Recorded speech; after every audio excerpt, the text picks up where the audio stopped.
posed a question to the internet yesterday about an observation that I had made as an emergency medicine doctor that a disproportionate amount of my African American patients were on their cell phones during medical encounters. A lot of people have already addressed you about your question, but I want to tell my story for others that may not understand. I was working in retail, barely making ends meet, so I couldn't afford insurance. They were going to take $300 out of my check every month, so I couldn't afford it when I had to pay my bills. So I didn't get insurance.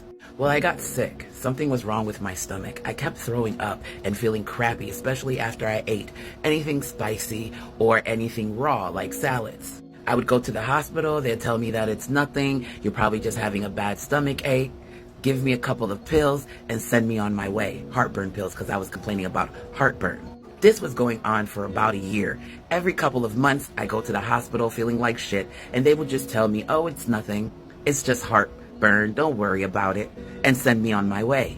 I knew something was wrong, but the emergency doctor didn't give a fuck. And every time I went to my local hospital, I would get the same emergency doctor. I'll never forget his face. And he would talk to me in a condescending way and tell me that my pain level wasn't what it was. You know, when they ask you 1 to 10 and you tell them 10, they automatically think you're lying. Yeah, he told me that's not true. I would be curled up in fetal position if I was at a 10. Well, oh shit, I can handle pain. Weird. I guess I needed to be crying in fetal position for him to believe me. So finally, there was a program here in Florida. It's called Healthcare District. I don't think they have it anymore, but you can apply for Healthcare District and they give you healthcare. So I got sick again. I went to the hospital and the same doctor came up to me rolling his eyes and like, I don't know why you keep coming here. I keep telling you you're gonna have to take acid reflux pills. I told him, I have insurance. I want some testing done because something is wrong. These acid reflux pills are not helping me. So please, do the test. So he goes ahead and orders me the test to see what's going on with my stomach. Well, apparently I had gallbladder stones and they were huge and they were fucking me up. So he comes down and says, well, the only thing I can do is admit you into the hospital and let someone, another surgeon, come see what's going on with my belly. So I get admitted. I'm sleeping. Doctors wake me up at 6 o'clock in the morning. 6 o'clock in the morning. There was like 6 of them in there talking about how I needed to go into immediate surgery for this gallbladder. I needed to get it removed. So I said, okay, do what you got to do. So they take me in and they have the surgery.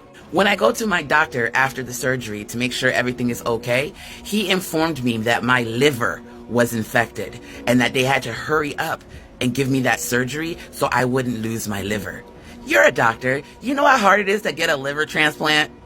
He told me that if I didn't have the surgery, I could have died.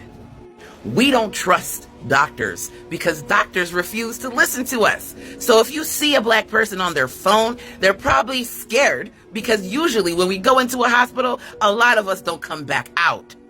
So instead of thinking that black people happen to be rude because they're in their phone, maybe go, oh shit, this black person doesn't trust me, and let me try to make them feel like I give a fuck about their care. Especially black women, since we get disproportionately unalive, especially during childbirth. We don't trust you motherfuckers. That's why. And if we just don't pay attention and we don't get on our phone and start researching what the fuck you say, we might not come out of that hospital. You have a good day. And oh, a quick side note, you might want to pick up this book and read it. It explains a lot. It explains why the black community doesn't trust the medical field. Have a good day.